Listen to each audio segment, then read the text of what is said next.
Hello.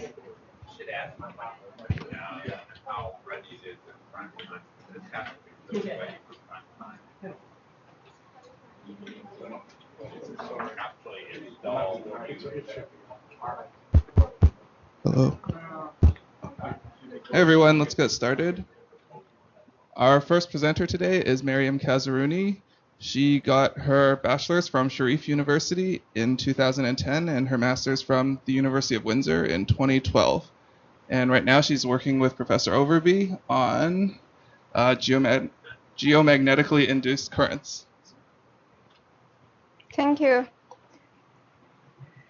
Good afternoon, everyone. My name is Maryam Kazerooni. My presentation is about model validation for geomagnetically induced current using real data. In this presentation, first I will give an introduction on geomagnetic induced currents, short in GICs, and I will explain their negative impacts on the network. Not motivated by the negative impacts, I will present GIC modeling as the first and basic step to protect the network from the negative impacts of GICs. Finally, I evaluate the accuracy of this model based on some real data GIC measurements. So what is geomagnetic induced currents? The activities at the surface of the sun disturb the magnetic field around the Earth's surface. By Faraday's law, these magnetic field disturbances induce voltage potentials on a transmission line. Now, if we have two groundings at two locations in the network, we would have a complete path for current, and geomagnetic induced currents, or GICs, will flow through the line. I should say that GICs are DC currents, so their calculation and modeling are totally different from the regular GIC, regular power flow formulation which we have in power system, because that one's AC, this one's DC. Did you make up that display or not? The picture? No, it was in the internet. Yeah. So GICs have negative impact on the power system. The most significant impact is the half-cycle saturation of transformers. This figure shows the magnetization curve for a transformer. So the x-axis is the magnetization current, and the y-axis is the magnetic field intensity. Now, under normal operation, the magnetic flux has a sinusoidal curve like the blue line you see here. And for this magnetic flux, the magnetization current is this small blue line you see here. So at a normal operation, the magnetization current has low values. Also, it is sinusoidal. When GICs passes through the transformer, it shifts the magnetic flux curve up, like the red line you see here. And this time, the magnetic flux reaches saturation level. So the magnetization current goes really high, like this area. And when the magnetization current is high, the reactive power loss in the transformer increases a lot. Also, if you look at this red line here, you see that it's not sinusoidal anymore, and it has high harmonics. So how does half-cycle saturation of transformers affect the network? So we said that half-cycle saturation increases the harmonics and the reactive power loss. Now, in power system, reactive power is coupled with voltage. So when we have a lot of reactive power loss, the voltage will drop. On the other hand, we have static VAR compensators, or SVCs, to provide the reactive power for the network and compensate for the reactive power losses. These SVCs are connected to the networks through some relays which are sensitive to harmonics. So when we have a lot of harmonics, these relays may unintendedly trip the SVCs. So the SVCs are disconnected, and the network will lose reactive power support. So this will bring the voltage well further down, and these two together can cause voltage instability, and in the worst case, system collapse. So this is exactly what happened in 1989 Quebec blackout. In March 1989, Hydro-Quebec network went down because of a geomagnetic storm, and the blackout lasted for about 9 hours, and it cost tens of millions of dollars damage to the utilities and the customers. So this is the plot of the Quebec network. So we have 2 generation units up in the north, and most of the loads are in the southern part. This is how the blackout happened. First, 3 SVCs were tripped, one after the other because of the high harmonics in the network, which were caused by half-cycle saturation. After losing these 7 SVCs, the network lost a lot of reactive power support, and the voltage went down. As a result, that generation unit was disconnected, so the network lost almost half of its power supply. Following that was voltage and frequency instability, which caused the other generation unit to be disconnected as well. So with no power supply in the network, of course, the whole network went down few seconds later, and it lasts for 9 hours. Now we get to the GIC modeling. So in the previous section, we explained how GICs can affect the network, and we understood that GICs can be very problematic, so it's very important to protect the network from GICs. To protect the network, the very first step is to calculate the GICs on the power line, and that's what my research is about. So in my research, I focus in 2 problems. First, how to use the magnetic field data to estimate the electric field, then how to use this electric field estimation to calculate the GICs. This figure here shows the magnetic field observatories in North America, which measure the magnetic flux density in real time. So we can use this data to calculate the electric field using this equation that you see here. So we can get the electric field based on the magnetic field and the Earth's surface impedance. Now I want to explain what is the GIC model. Here I use this example to show how can we derive the GIC model. So let's say we have a 4-bus system with 2 generators, 2 transformers, and 1 transmission line, and we enforce an electric field to this network. And that electric field is, of course, induced because of a geomagnetic storm. So we want to calculate the GIC on the transmission line. How do we do that? For that, first we integrate the electric field over the length of the line to get the induced voltage on the line. Once we have that, we use a DC voltage source to model this induced voltage. We also put all the resistances in the network, like the line resistance, the transformers resistance, and the grounding resistance, and that would complete the network. The equivalent circuit. Once we have the equivalent circuit, we just use Ohm's law, voltage divided by resistance, to get the GIC. So it's pretty simple. For bigger networks, we use the same idea. So again, we have the electric field. We integrate it over the lines to get the induced voltage. And once we have the induced voltages, it's like we have a network with a bunch of DC voltage sources and a bunch of resistors. So we use basic rules like Ohm's law, KVL, and KCL to calculate the GICs. And because the system is linear, once we do the math, it turns out that electric field is related to the GICs through some constant matrix, which we call the coefficient matrix. And this coefficient matrix depends on the network topology and the resistances. So if we have the information about resistances and the network topology, we can actually calculate the coefficient matrix. Also here I said that if we have the electric field, we can calculate the GICs. This model, we can actually go the other way too. So if we have the GIC, we can calculate the electric field.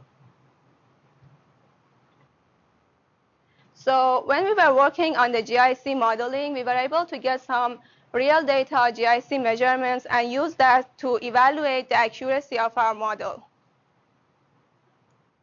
So American Transmission Company gave us the GIC measurements for 5 of their substations near the Wisconsin-Michigan area for the geomagnetic storm which happened in March 9, 2012. So this figure shows the location of the substations, and this figure shows the data which we got. And we use this data to evaluate the accuracy of our model. For that, first we use this data to estimate the electric field based on the GIC model. On the other hand, we got the magnetic field data that's available by United States Geological Survey. So we also use that to estimate the electric field, and then we compare these two to see if they match. The more these two estimations match with each other, the more accurate the model is. So to use the GIC model, we need the coefficients, the coefficient matrix, which I explained before. So for that, I said that we need the information about the network topology and the resistances. And luckily, we have that available. So we use that to calculate the coefficients for our substation, which you see in this table. The information which we got was quite accurate, except for the substation grounding resistances. Substation grounding resistance is the resistance of the ground underneath the substation, and that depends a lot on the soil condition. So it's hard to measure it accurately, and we don't usually have that available very accurate. So we got some data, but we knew that it's not very accurate. To account for this inaccuracy, we assign some scales to each of the substation, and we multiply these scales by the coefficients. So these scales kind of associate with the ratio of the actual grounding resistance to the grounding resistance which we had available and was not accurate. Where did you get the H matrix? So we had the base case for the eastern interconnect. So we used that. First, we enforced an electric field in east direction, and we calculated the GICs, and then we enforced northward electric. I have a slide, backup slide to show it if you want to, or we can go later. Okay. So yeah, I used that test case. Yeah. So yeah. And yeah, I was saying that these scales associate with the ratio of the actual grounding resistance to the assumed grounding resistance. I have a quick question. So I have you wanted uncertainty only on substation grounding resistance. In the sense, do you have accurate transformer running resistance from ETC, or is that also derived from the Eastern Interconnect model? So these scales, we actually can estimate it based on the GIC measurements which we have. And the only reason we are only considering this kind of inaccuracies is that we know that this exists. Like, we know that the grounding resistance is for sure not accurately available. So the S unknown? Yeah. I mean, they are unknown, but you can use real data measurements to estimate them. Yeah, because it's the ratio of the actual grounding resistance, and we don't know what is the actual one, so there's no way like we can calculate it. Yeah. So this is the magnetic field data measured at Fredericksburg Observatory for the same geomagnetic storm in March 9, 2012. The two figures on top are the magnetic field. So the left one is the magnetic field in north direction, and the right one is the magnetic field in east direction. We use this magnetic field data to estimate the electric field, as you can see in the two figures in the bottom. We also use the GIC measurements to estimate the electric field. And then we compare these two estimations, as you can see here. So the red line is the electric field estimated by the GIC measurements, and the blue line is the electric field estimated based on the magnetic field data. So if you compare these two, you see that they match quite well.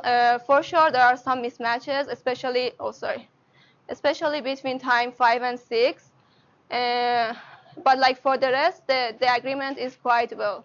There are many factors that contribute to this accuracy, to this mismatch and the model accuracy. The most important one is that we're measuring the GIC measurements at the substation near Wisconsin and Michigan, but we're getting the magnetic field data for Fredericksburg, which is quite far from the Wisconsin area. So I think that's one of the reasons that we're getting this mismatch and not very good accuracy. For example, we were able to get some GIC measurements for some of the substations which are much closer to Fredericksburg, and we did exactly the same test, and here it shows the the result for this substation, and you see that this time the agreement is much better. It's because What are your units on E field? They seem too little. yeah, actually I normalized them. Yeah. Normalized to what? Well, this one I just like scale them to 1. This one I think it's like the norm 2 of the electric field. Yeah, put units on there when you can, because otherwise Yeah, okay. you get confused. Yeah, okay. Okay. So, and these are the scales which we use to account for the inaccuracies in the substation grounding resistance. Yeah, so here the x-axis is the substation number and the y-axis is the scales. And we got these scales through some GIC real data measurements. And to have a better... Back to Wisconsin now. Yeah, we're back to Wisconsin. Yeah, sorry. So, and to have a better estimation, we used the GIC data for 3 different geomagnetic storms. And here you see that for all of the storms, we're getting the same scales, which is good. The interesting observation was that at substation 1, we're getting 0 scale at all the storms, which means that our GIC model is kind of excluding this substation from the model. So it's like we're not including this GIC measurement at substation 1 to estimate the electric field. So we try to understand what is the reason that this substation is included. For that, we looked more carefully into the GIC measurements at all the substation, and we observed that the measurement at the substation 1 is showing a different behavior than the other 4 substation. So like if you compare these 4 plots, you see that the peaks kind of match, even the timing and also the shape of them. But like if you look at this one, you see that it's just showing a different behavior. And to show, yeah, it's like substation 1, yeah. And like to show this more quantitatively, we also calculated the correlation coefficient and we got the same result. So for sure, substation 1 is showing less correlation with the others. Now, if you consider the geographic location of substation 1, you see that it's all the way up to the north. So we're thinking maybe substation 1 has a different electric field than the other substation. And in our GIC model, we assume that the electric field at all of the substations are the same. So maybe that's the reason that the scale for substation 1 is getting 0, so we can exclude this substation from the model. Oh, and I should say this is still a guess, like we're still working on it and trying to validate it and get better results. Yeah, and to summarize, I presented the negative impacts of GICs on the network, and then I explained GIC modeling as an important part of the GIC mitigation program. Then I evaluated the accuracy of this model based on the real data measurements. Thank you. Nice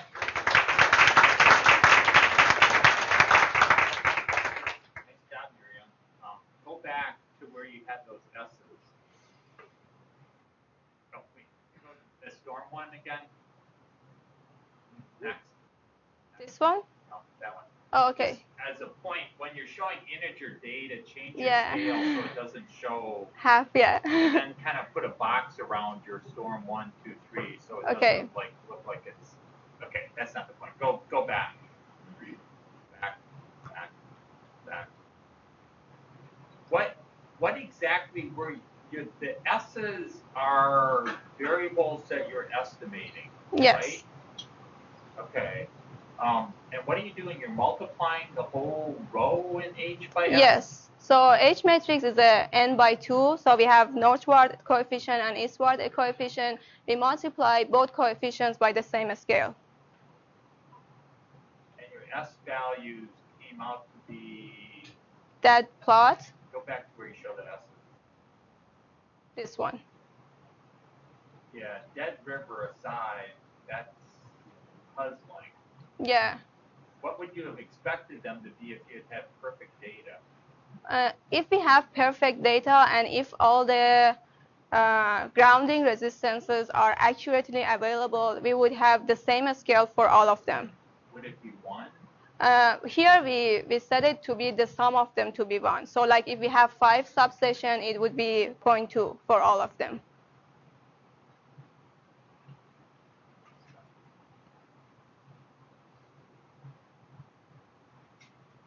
I mean, they seem like they're too far away from each other. So yeah, that's only when the grounding. So yeah, I know about the numbers. So. Yeah. Good. I mean, yeah. Other questions for? I'm just curious what the sorry. scale of the DC currents are. I mean, is it like on the order of thousands of amps? Like so it would be different. Like for example, at one of the substation, it's changing from -40 to 20, and like for some of them, it's smaller. So it depends on the coefficients. I mean, at different regions, they're more or less. So like. In a bad spot, they can get up to. Yeah. So I'm just thinking from the perspective of like these DC transmission lines that people are talking about. I imagine. I mean, intuitively, it seems like it would have more of an effect than on AC lines. I don't know. What do you think? Oh, on the DC lines? Yeah. Would it cause more problems or the same amount of problems? So. Because you don't have these harmonics. Well, actually, I'm still not sure if we would have DC, like GICs passing through the DC lines. So, do we? Yeah, we don't. Another question? Yeah, so my question was, is there anyone who's building contour plots of flux density across the world or across North America? Or either flux density or change of flux density? Yeah. Actually, yeah, I did it myself too, and there are other people doing it too, and like you can even have a dynamic model that like shows in a video, like to show the whole geomagnetic storm over the whole U.S. So we have that, but like I don't have it here. So you said that you did that. Was that based off of those 10 points in North America? Or? So, did you say GIC or the magnetic field? The magnetic field, because you said that a big problem is that your measurements are really far away. Yeah. So. I feel like you don't need to use measurements, so a different way of sensing it, and then extrapolating it down to yeah. So yeah, we have like the measurements here. So one way to go is to like to find the magnetic field at the intermediate area is to use like some kind of like linear interpolation. But like yeah, we haven't done it yet. So but like yeah, that's the way to go. Yes, I didn't like because I was just looking for the others to see any closer one. I knew about the Frederick's. The most important one, yeah. Yeah, I should add that one. One more question. Is there like a term, like a safety factor? Because like if I have a transformer that's not being used very much, and I see 20 amps of DC, it's a really big deal. But what if I have a transformer that's like nearly saturated and it's like on the verge of being exploded, and then I get 40 amps of yeah. So is there like in this study a safety factor or some term you say like, okay, a GIC of this is okay for this certain substation? I think they're working on that. So you can come up with operating procedures that say like, for example, during a geomagnetic storm for this severity, under like previous measurements that like this specific transformer will be under stress and like maybe just from before like the geomagnetic storms which happened before. So like you can come up with that kind of operating procedures, but like yeah, but like I haven't seen one, but like there should be one for sure. Yeah. Is that something that they do now to keep like a headroom, some sort of like headroom on the transformers? Sorry, I can't hear you. Is it something that they do in practice now to say like to keep a transformer from being fully loaded just in case, kind of like reserves? Reactive power doesn't. It's not a question how heavily loaded it is necessarily. The reactive power losses on the transformer don't depend necessarily on the loading of the transformer. They depend on the GICs in the transformer. But yeah, if you derated your transformers, you could do that. But a lot of the transformers that are most at risk are the ones at the generator. So those you put them in place because you're going to operate them at maximum loaded. So usually you don't. I mean, it's on the GSUs that you have the most trouble, and normally they're heavily loaded. You could back down the generation to reduce the loading on those transformers. So there are operational mitigations that can help out. Yeah. Is that from like, what is the, I guess, like the detection versus the storm after it turns? Like, is there like a big headway between we know it's coming and it's already here? I think like once this is because of the activities at the sun, so they observe that, and it takes about 3 days to get to the Earth. So they have like about a 3-day, like they know it ahead of that, and also once it hits the, like for example the measurements near the Earth, then we would know it for accurate, more accurately about in like few hours, like 4 or 5 hours.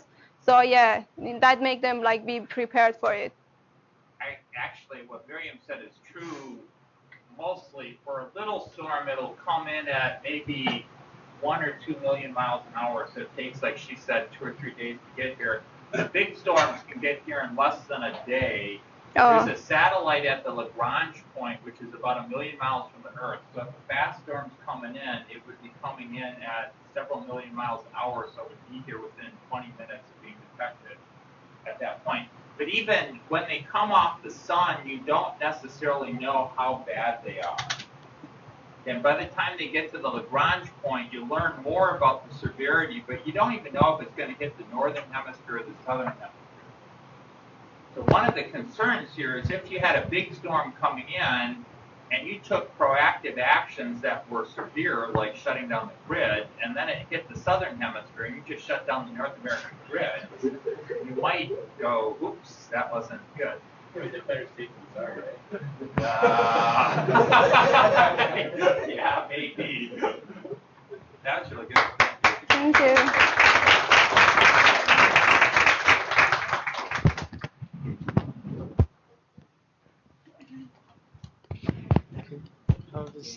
Yeah, I can hold it for you.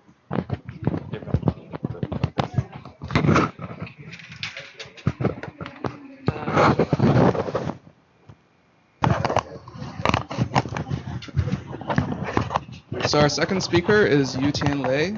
He got his master's from Cambridge University in 2012, and now he's working with Professor Palawa on switched-capacitor converters. And as a side note, he just took his call earlier today, so don't give him a hard time. Thank you, Sumin. Hello. Yeah. So it's time for some circuits.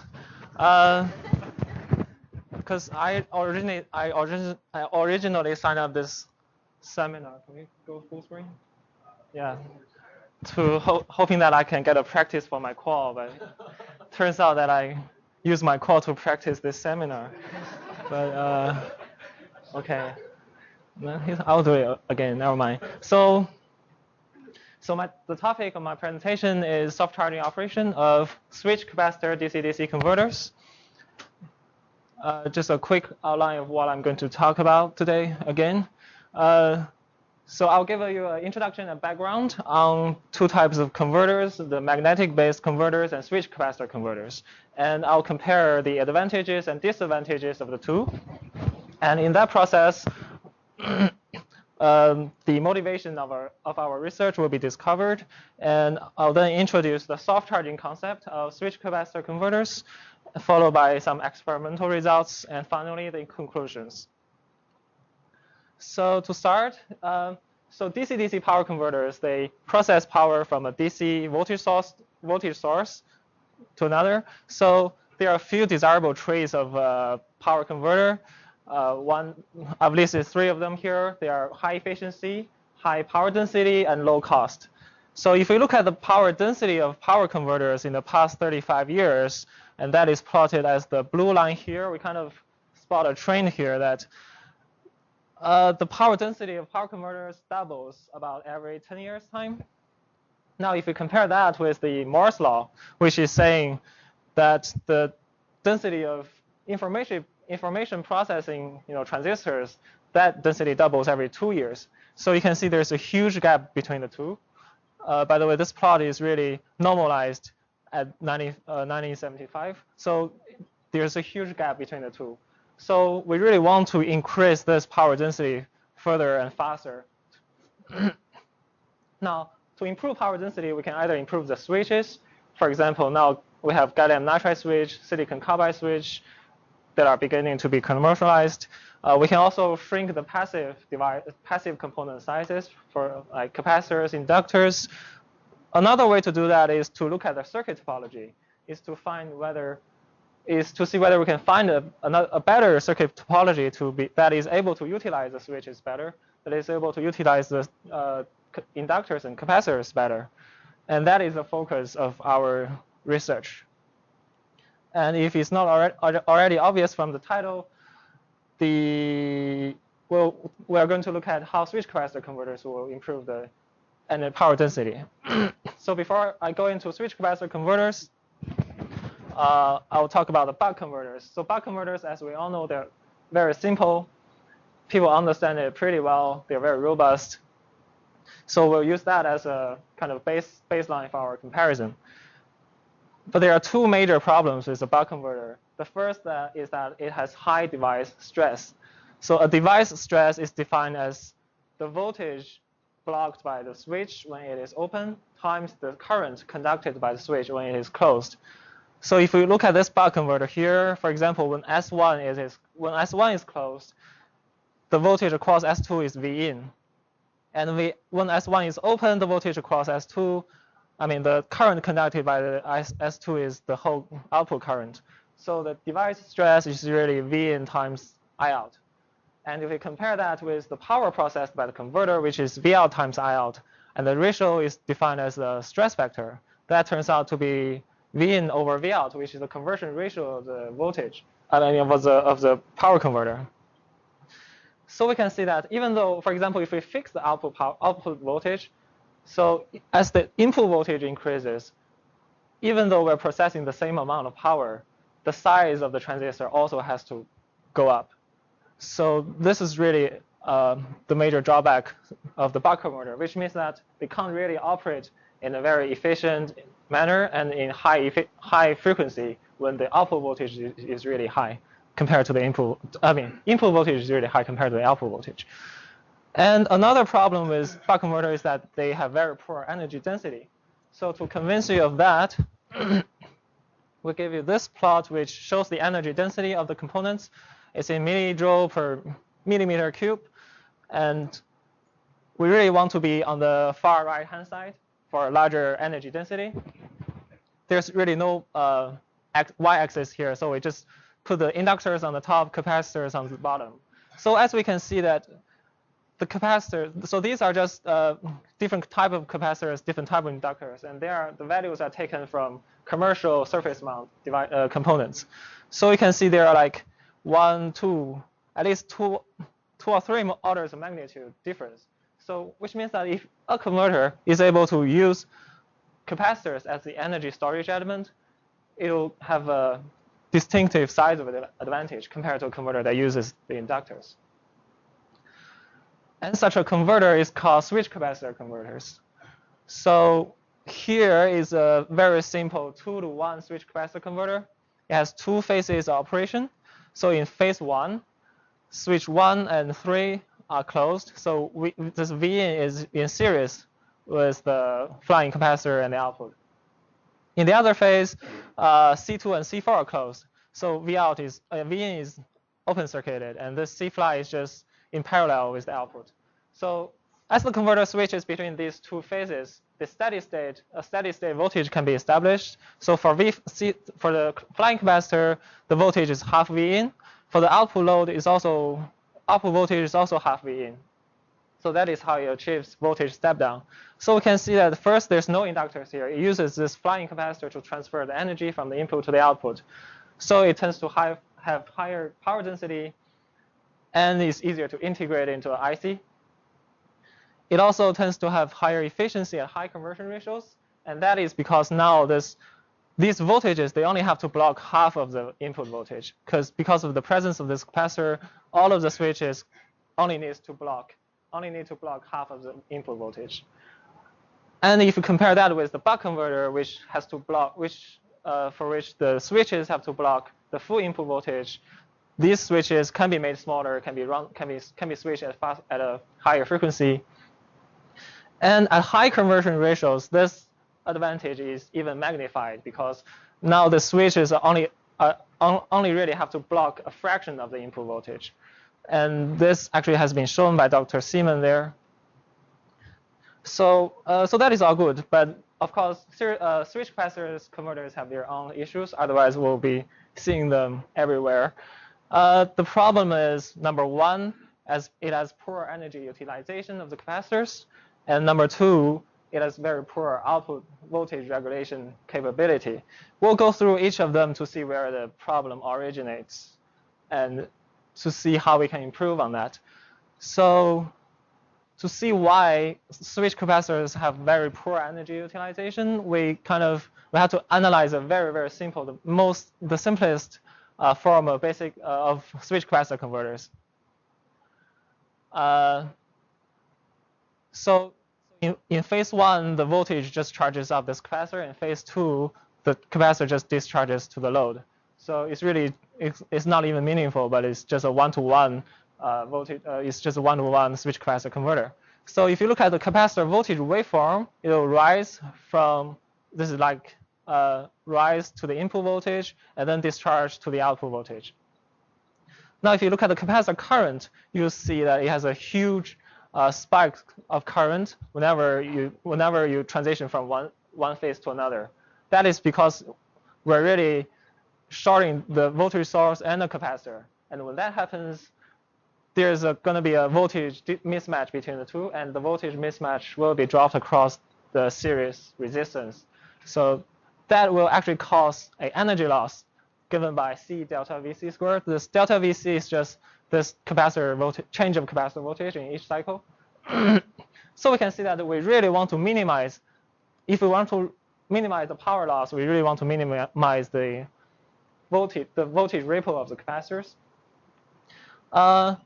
However, if you think about the energy utilization of capacitors, which is defined as the energy transferred by the capacitor in each cycle divided by the maximum amount of energy stored by the capacitor. If you think about it, the capacitor transfers power by charging and discharging. So if you want to transfer a large amount of power, you have to but you have to, the ripple has to be large. It has to charge to a higher voltage, discharge to a lower voltage. So now, if you want to increase the utilization, you really want to increase the ripple. So there's a trade-off between these two, and that can be shown here, can be seen here, where we plot the efficiency with the energy utilization. So for example, if we want like 95% efficient, that is not bad for a converter. We really only utilize 10% of the capacitor energy, the energy that is stored by the capacitor. So even though capacitors, they have much higher energy density compared to inductors, normally we can only use 10% of that, which means we only transfer 10% at a time. So, and if you want more, the efficiency suffers. So that is, so this actually offsets the advantage of the high energy density of capacitors. So we really need to solve that. And the other problem is the output voltage regulation problem. So the switch capacitors, the conversion ratio is really determined by the topology, so you can't really change that. So for example, just now we showed the 2-to-1 switch capacitor converter. That output voltage shown as V out nominal. So the nominal output voltage is like just half V in. So if you want to reduce the output voltage, the only thing you can do is to increase this output referred impedance. So I mean, this is not a real resistor there, but this is a model of the switch capacitor, and it has an output impedance. So you can do all sorts of things, like changing the modulation, the switching frequency, changing the duty ratio, changing the RDS on the switch, but all these will create excessive power loss. They are all the same. They just increase this resistance. It's just like a linear regulator. So in here, we are showing efficiency versus the output voltage divided by the output voltage is normalized according to the nominal output voltage. So you can see that if we want output voltage that is half of the nominal voltage determined by the topology, the efficiency actually drops to 50%. So I mean, a low power, I mean, this is actually the reason why switch capacitor converters are only seen at low power applications, because at low power, maybe this efficiency is acceptable, but if you go to high power applications, this efficiency will create lots of power loss. You can't really, I mean, it costs money, and you will have trouble to cool the converter. So yeah, this is another problem. So the motivation of our research is really to combine the benefit of the switch capacitor converter and the buck converter. So we really want a converter that is able to use these low voltage switches, just like a switch capacitor converter, and we use capacitors as an energy storage element as far as possible. And also, we also like to improve the energy storage utilization. And also, we want to regulate the output voltage, just like a buck converter, without loss. So that is what we have done here. So the concept is called soft charging. So what we have done is to add this additional inductor in a switch capacitor topology. So this is just a Dixon's. So there are so many different kinds of switch capacitor topologies, just one of them. So this is called the Dixon switch capacitor. And what we did was just add a single small inductor there. So this inductor serves as two purposes. The first is that it controls the charging process of all these capacitors.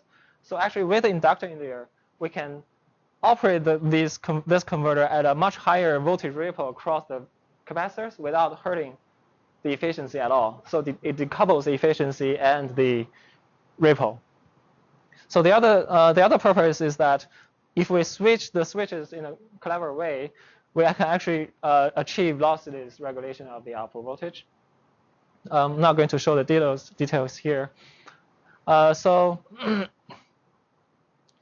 But actually, there are many different topologies. We also derived a method that is able to analyze arbitrary switch capacitor topology and is able to tell you whether this technique is suitable. Because for some switch capacitor topologies, you can't really benefit much from adding this inductor.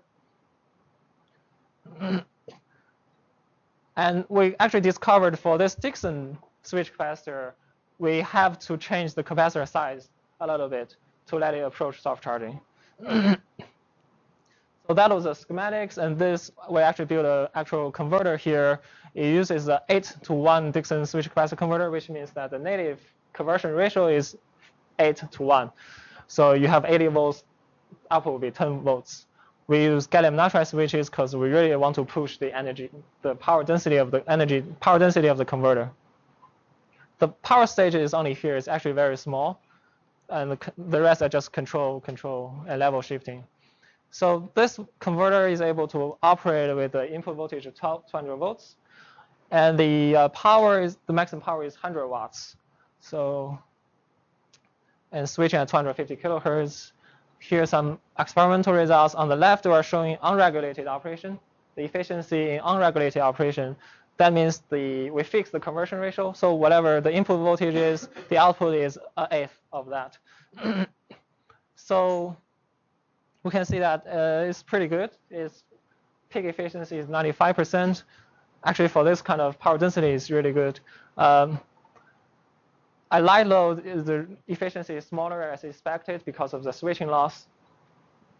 But it doesn't really depend on the input voltage, so it's pretty good. So we also look at the regulated operation, meaning that we fix the output voltage to a certain voltage, and we increase the input voltage. So the native conversion ratio is about 8, and because of the power loss, even in unregulated operation, it is slightly larger than 8. Now we just increase the input voltage and try to regulate the output voltage, and that is the efficiency we got. So you can see that it doesn't really drop much. But compared to an ideal switch capacitor converter, that converter is like a linear regulator, so this efficiency will drop kind of linearly. It's not very linear, but you can approximate as a linear drop. So for example, at 12, if the conversion ratio is at 12, the ideal switch capacitor goes below 70% efficiency, where we can still maintain efficiency at 90%. So that shows the advantages of this converter compared to a normal pure switch capacitor converter. So just conclusions, what we have done is that we managed to we built a hybrid converter, and we managed to combine the benefits of a switch capacitor converter and buck converter. So yes, we used low voltage switches, and we are actually using smaller capacitance compared to the switch capacitor, because now with the inductor, we improved the energy utilization of the capacitors. Of course, we added a small inductor, but actually we found that the total volume of this capacitor and the inductor is still smaller than the switch capacitor's converter. The capacitors in the switch capacitor converter. So we didn't trade off any power density in there. Also, we can do lossless regulation just like a buck, almost just like a buck converter.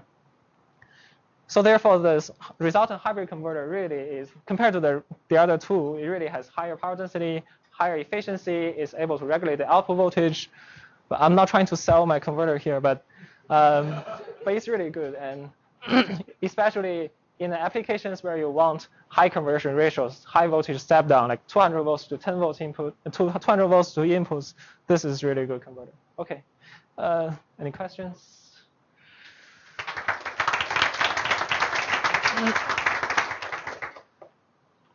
Yes. I don't know how the cost of power transmission works, but is it any more expensive? This particular converter is indeed very expensive, but the labor was cheap.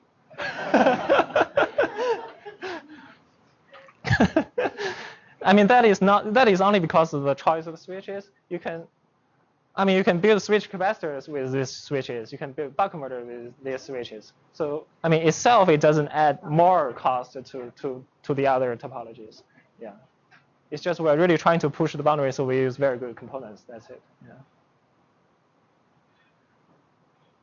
I have a question. Yes. How is this different than connecting a switch capacitor converter directly to a buck? Okay, so yeah, so the soft charging concept was first demonstrated by Professor Pilawa, who used a switch capacitor topology and a buck converter and the second stage buck converter. So just as the inductor, the buck converter also does control charging of the capacitors. But of course, I don't want to say it's bad, but Well, I hope yours is better. So with that actual converter, the buck converter has to run at a higher frequency to look like a constant current source to the switch capacitor. So you added two switches, two switches, and they are switching at high frequency. So there's some penalty on efficiency already. And also, yes, and also because this port now has very large ripple, your buck converter has to try really hard to get a steady DC voltage at the output. You have to use both feed-forward feedback control.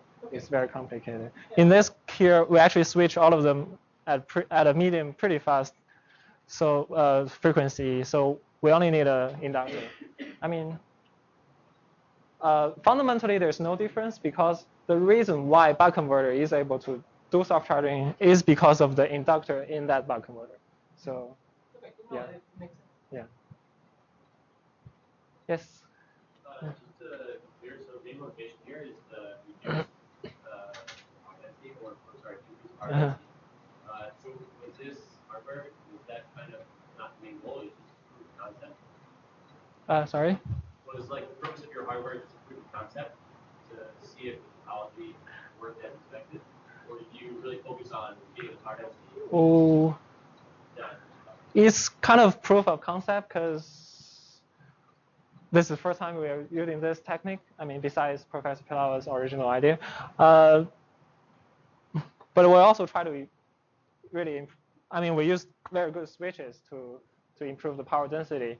But I mean, this is still work that is, I'm still doing some further work, which I really want to show. For example, in this efficiency plot, I really want to show a switch capacitor that is the same as what I mean, this guy is already, it is a switch capacitor converter. We just modify it.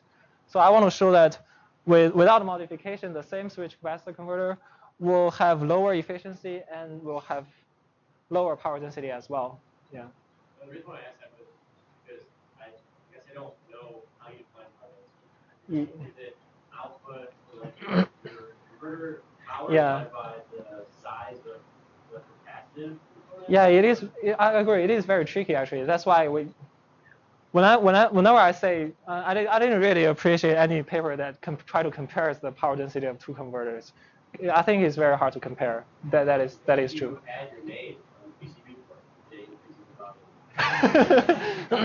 Yeah, that is right. So what is your footprint like? So what I'm aiming is that the sum of all the volumes of my components are smaller than in this approach than their original approach. Yeah. There's one of two ways. You can take the volume of every component and add them up, and then you get that total volume. Or you can do the closed box volume. Probably the fairest way. You take a box, but that means you have to do a careful job of making sure everything fits in that box, right? But I think the sum of components is probably the most fundamental metric. Yeah. But it's hard because a lot of those things on his board are connectors, that sort of extra stuff that isn't really hard. Well, you said in this design, it was smaller. The size was fast, it was probably smaller than you only did. Yes. So you can actually, this is one of the huge capacitors. And this is the inductors. So one inductor there, and there are like a few capacitors. Without modification, this capacitor there will be 4 of this large size. So we actually reduce the size of capacitors, even though we put one inductor there, but that is only half the size of that one capacitor.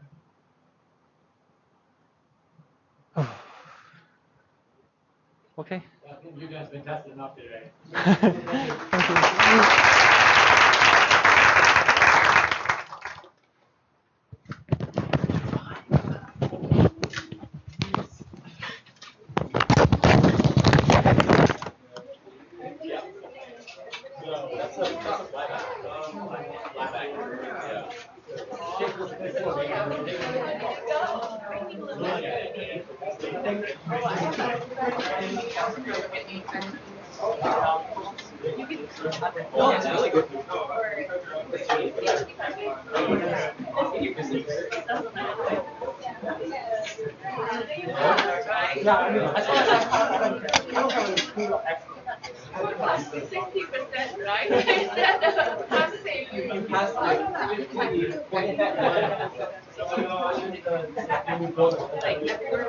you.